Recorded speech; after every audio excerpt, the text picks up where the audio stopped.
नमस्कार, मैं मुकेश वत्स public Asia में आपका स्वागत करता हूं। जैसा कि आप जानते हैं, इंदिरापुरम और गाजियाबाद में कुछ कोरोना के पॉजिटिव मरीज मिले।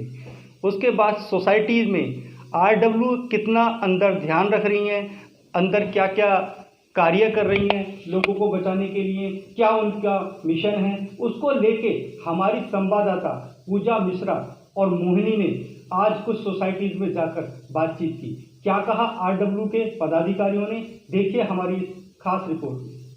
नमस्कार, मैं पूजा मिश्रा, आप देख रहे हैं पब्लिक एशिया न्यूज़। इस वक्त मैं मौजूद हूं एचआरसी सोसाइटी के बाहर, जहां हम ये जानने आए हैं कि सोसाइटी में कोरोना वायरस को लेकर कितनी सावधानियां बरती जा रही है। आज हम यहां के आरडब्ल्यू से बातचीत करेंगे और जानेंगे कि उन्होंने अपनी सोसाइटी में कितनी सावधानियाँ बरती हैं। आप आरडब्ल्यू के किस पोजीशन पे हैं? मैं यहाँ एओए का प्रेसिडेंट हूँ, देवेश गुप्ता नाम है मेरा। दिवेश गुप्ता जी, जैसा कि कोरोना वायरस बढ़ते ही जा रहा है, तो इस हिसाब से सोसाइटी का आप कितना ध्यान रख रहे हैं? देखिए, बहुत ही संकट की घड़ी है और जैसा कि हम सब जानते हैं कि लॉकडाउन है, बाहर किसी को निकलना अलाउड नहीं है। करीब 310 के आसपास फ्लैट्स हैं हमारे यहाँ, तो काफ़ी लोग हैं, वो बाहर ना जाएं, इसके लिए उनके खाने पीने की सभी व्यवस्थाएं यहाँ हमने करवाई हैं। यहाँ एक ग्रॉसरी स्टोर के साथ हमने एग्रीमेंट किया है, वो यहाँ आता है। इसके अलावा एक सब्ज़ी और फल विक्रेता, वही मतलब वो से एक ही है, वो यहाँ आके अपनी सुबह सुबह दुकान लगा देता है, जिससे जो तमाम निवासी हैं जिनको सामान ख़रीदना होता है वो यहाँ से ख़रीद लेते हैं।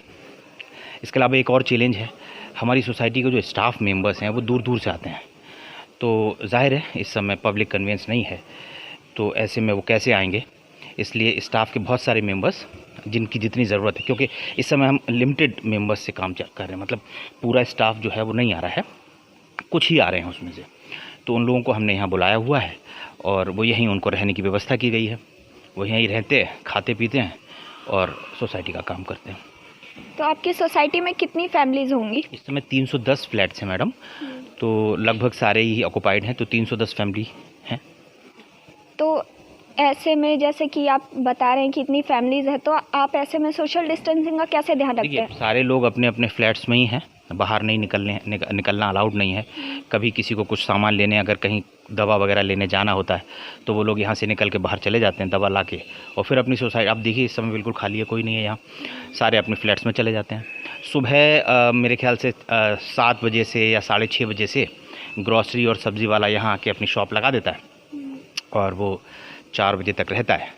इस दौरान धीरे धीरे जब भी किसी को अपना दूध लेना होता है, दही लेना होता है, मक्खन, ब्रेड, सब्ज़ी लेनी होती है, फ्रूट्स लेने होते हैं, ग्रॉसरी का आइटम लेना होता है, वो यहाँ से आके अपने ले लेते हैं और सोशल डिस्टेंसिंग का मेंटेन करते हैं। 1-1 मीटर कम से कम दूर रह के वो दुकान का इस्तेमाल करते हैं। तो सोसाइटी में सैनिटाइजेशन का काम आप करवाते हैं? बिल्कुल, रोज़ाना, लगभग रोज़ाना सैनिटाइजेशन हो रहा है। ये जो केमिकल जो गवर्नमेंट ने रिकमेंड किया है, उसका सैनिटाइजेशन हमारा जो स्टाफ है वो करता है सोसाइटी में। इसके अलावा नगर निगम की तरफ से भी एक दिन यहाँ सैनिटाइजेशन हुआ था, एक गाड़ी अंदर आई थी, वो पूरे सोसाइटी का सैनिटाइजेशन उन्होंने किया था। 1-2 बार वो बाहर से भी करके जा चुके हैं, तो सैनिटाइजेशन भी हो रहा है। बाकी आपने देखा गेट के बाहर, जहाँ से हमारा जो मेन एंट्री पॉइंट है, वहाँ पे हमने हाथ धोने की व्यवस्था रखी हुई है।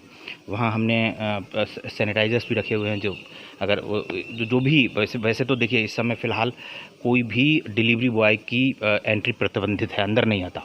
जिसका भी सामान अगर डिलीवरी के ज़रिए आता है तो वो बाहर से ही गेट नंबर 1 से उठाता है। लेकिन फिर भी अगर कोई भी ऐसा व्यक्ति है जो बाहर से आ रहा है तो वो गेट नंबर 1 से ही अपना हाथ वगैरह साफ़ करके प्रॉपर तभी आता है। सर, मैं आपसे एक व्यक्तिगत राय चाहूँगी, जैसे कि 4 दिन बाद माननीय प्रधानमंत्री जी ने, हो सकता है लॉकडाउन खुलने की जो डेट दी थी वो पूरी होने वाली है, अगर खुल जाती है तो इस पर आपकी क्या राय है?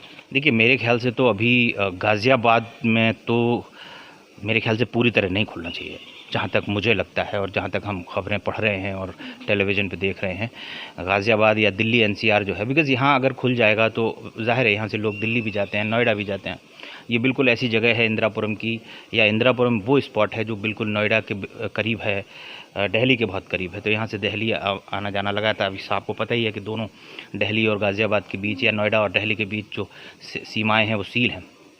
तो मुझे लगता भी नहीं कि शायद 3 तारीख को वो खोलेंगे, और मेरे ख्याल से व्यक्तिगत तौर पे मुझे नहीं लगता है कि अभी खोलने की ज़रूरत है, या बहुत ज़रूरी जो सेवाएं हैं वो शायद अगर वो शुरू करना चाहें तो कर सकते हैं, लेकिन मुझे नहीं लगता कि पूरी तरह से खोलना चाहिए। तो देखा आपने, सोसाइटी में रहने वाले हर एक फैमिली के लिए इन हाउस अरेंजमेंट्स किए हुए हैं और जैसा कि उन्होंने बताया, प्रशासन की तरफ से भी सैनिटाइजेशन का काम जारी है। इसी के साथ मैं पूजा मिश्रा, कैमरामैन अभिषेक तोमर के साथ। ऐसी ताज़ा अपडेट के लिए पब्लिक एशिया के यूट्यूब चैनल को सब्सक्राइब करें, हमें ट्विटर, लिंक्डइन, फेसबुक पर फॉलो करें, लाइक करें और हमारी वेबसाइट www.publicasia.in पर हमारी खबरों को पढ़ें।